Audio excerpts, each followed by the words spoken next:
Olá, pessoal! Sejam bem-vindos à sexta semana do nosso curso de Introdução à Otimização Combinatória Aplicada.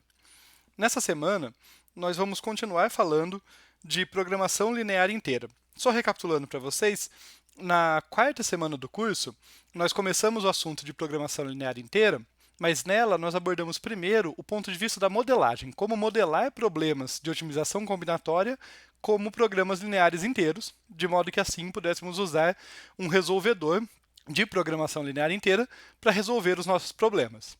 Depois disso, na semana anterior, nós começamos a abrir essa caixa preta para ver como que o resolvedor de programação linear inteira opera.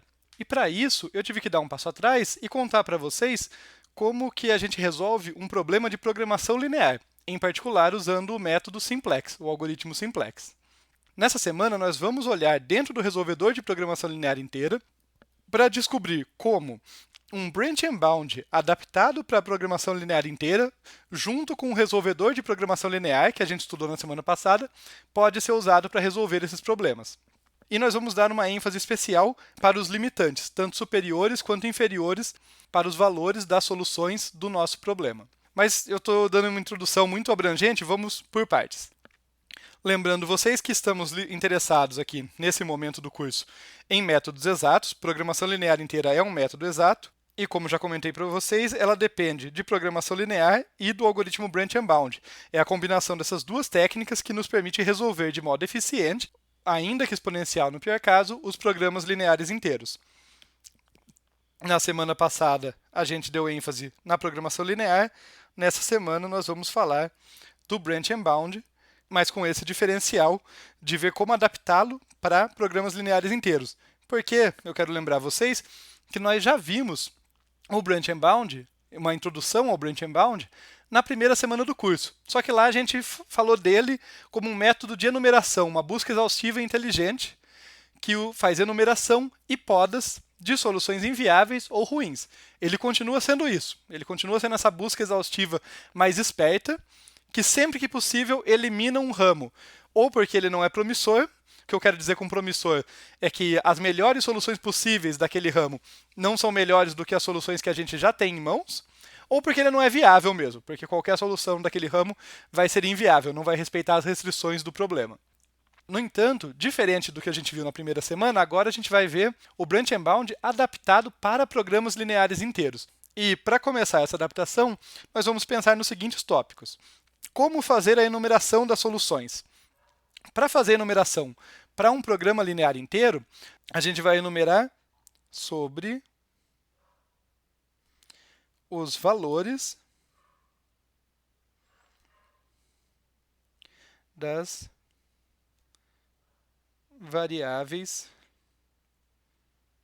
inteiras. Eu vou entrar em mais detalhes de como exatamente a gente faz isso. Não tem uma única maneira, mas eu vou falar de uma mais comum.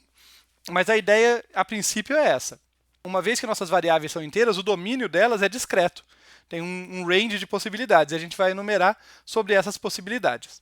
Então, a nossa árvore vai ramificar de acordo com esses valores que essas variáveis podem assumir, falando de modo muito abrangente a princípio. Uma outra questão bastante importante é como percorrer a árvore. Qual ordem usar para percorrer essa árvore na qual a gente está trabalhando?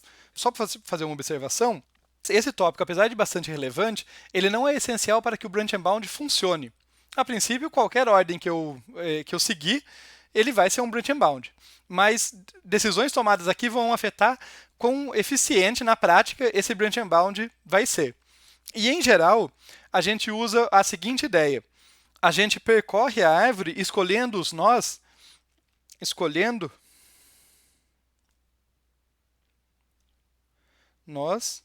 da árvore de acordo com o valor do limitante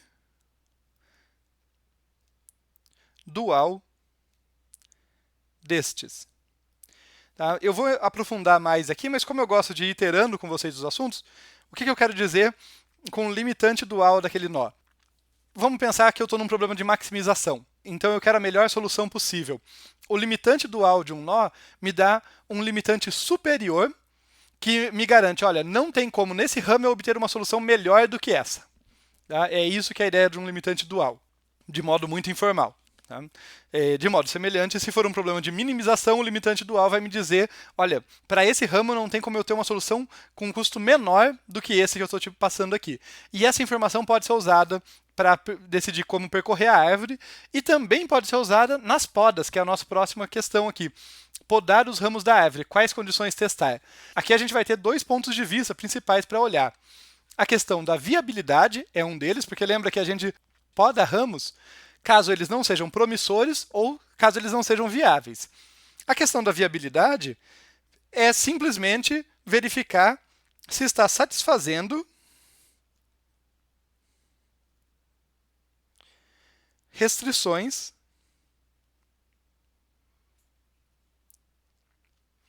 do programa linear inteiro. Todo programa linear inteiro tem um conjunto de restrições. Se as decisões que me levaram até aquele ramo não me permitem mais satisfazer essas restrições, eu já sei que toda a solução daquele ramo vai ser inviável. De novo, a gente vai aprofundar mais isso, essa é só uma primeira observação. Estou só dando as ideias para vocês, eu sei que ainda está nebuloso, não se preocupem. A outra questão é a questão do nó ser promissor. Basicamente, o que a gente vai verificar é se o limitante dual do nó é pior que a melhor solução já encontrada. Por quê? Linkando com a ideia intuitiva que eu passei para vocês de limitante dual, pensa de novo no problema de maximização. Se eu sei que o melhor que eu posso encontrar naquele nó, não quer dizer que eu posso encontrar aquilo, mas o melhor que eu posso encontrar é 10, e eu já tenho uma solução que vale 15, eu não me interessa explorar aquele nó. Tudo que ele tiver lá vai ser 10 ou menos, no caso de um problema de maximização. Porque o limitante dual dele, que no caso é um limitante superior para um problema de maximização, já me diz que o valor não pode passar de 10. Então, se o limitante dual do nó for pior que a melhor solução já encontrada, elimina aquele nó. Então, as questões para testar vão envolver se aquele nó satisfaz as restrições do programa linear inteiro, se as soluções que podem derivar daquele nó satisfazem essas restrições, e uma comparação entre o limitante dual e o valor da melhor solução já encontrada.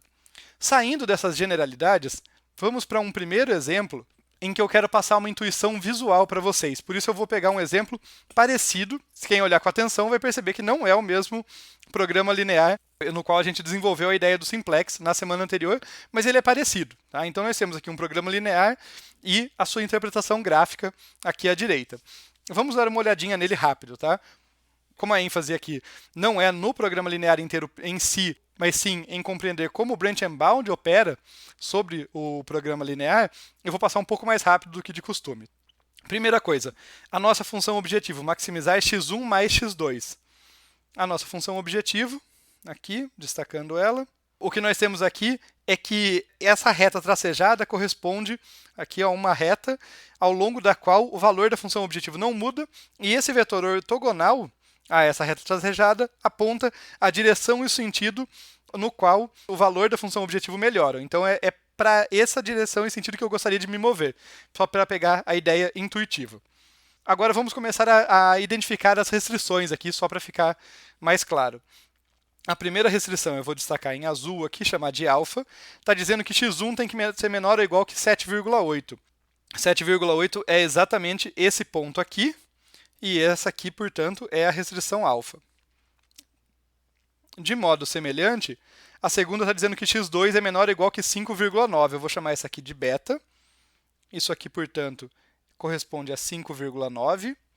E essa aqui é a restrição beta. Então, esse valor aqui, logo abaixo do 6, nosso 5,9. A outra restrição um pouco mais complexa, acreditem em mim, tá? Se quem quiser conferir se ela está passando nos lugares certos, eu fui cuidadoso na hora de fazer, mas sempre posso ter errado, é que 9x1 mais 16x2 é menor ou igual a 125. Essa restrição eu vou chamar de gama, tá? E ela corresponde a essa restrição aqui. Eu esqueci de destacar isso, mas como nós temos o menor ou igual aqui, todas elas consideram como região viável o semi-espaço, nesse caso aqui o semiplano, porque a gente está no espaço 2D, em que tanto x1 quanto x2 estão diminuindo. Então, eu vou pensar sempre para cá da restrição, no caso da restrição alfa para a esquerda, no caso da restrição beta para baixo. Mas notem aqui uma diferença do programa linear que a gente viu antes, que a gente viu na semana anterior. Aqui nós estamos falando de um programa linear inteiro. x1 e x2 pertencem aos inteiros positivos. Portanto, não só eles têm que estar no quadrante positivo, aqui, maiores ou iguais a zero, mas eles só podem assumir valores inteiros. Por isso que eu destaquei aqui em roxo os valores que esses pontos podem assumir.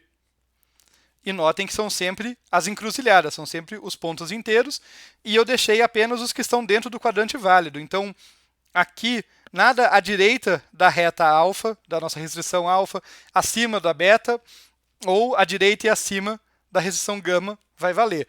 Esse pontinho aqui, ele está exatamente em cima da restrição gama, por isso ele ainda vale. É uma restrição menor ou igual, né? Todas as nossas restrições são do tipo menor ou igual, por isso ainda vale. Assim, fizemos essa introdução breve ao programa linear inteiro. Agora eu vou passar a ideia aqui, intuitiva para vocês. Vamos começar a desenvolver aqui a ideia de como o algoritmo de Branch and Bound para o programa linear inteiro opera. A primeira coisa que a gente faz é relaxar a integralidade do programa linear inteiro. Quando a gente relaxa a restrição de integralidade do programa linear inteiro, o que eu estou dizendo é que eu vou substituir essa restrição de x1 e x2 serem inteiros positivos, inteiros não negativos, por x1 e x2 pertencerem aos reais não negativos, ou seja, serem maiores ou iguais a zero, mas serem variáveis contínuas. Isso que é relaxar a integralidade. Nesse momento, eu obtive um programa linear. E daí vocês entendem por que a gente passou uma semana estudando programação linear. A primeira coisa que a gente vai fazer nesse nosso método é relaxar a integralidade para obter um programa linear relacionado ao programa linear inteiro.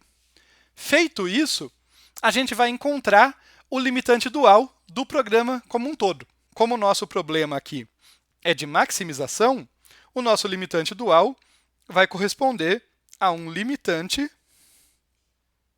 superior. Nesse caso específico, por ser um problema de maximização. A intuição disso, gente, é porque qualquer solução do problema inteiro também é uma solução possível para o problema fracionário, para o problema que aceita variáveis reais. Mas existem valores que as variáveis reais podem assumir que as variáveis inteiras não podem. E assim, talvez eu consiga uma solução melhor para o problema fracionário, melhor nesse caso significa maior, do que para o problema inteiro. Por isso que ele vai ser um limitante superior. E nesse caso, é exatamente isso que acontece.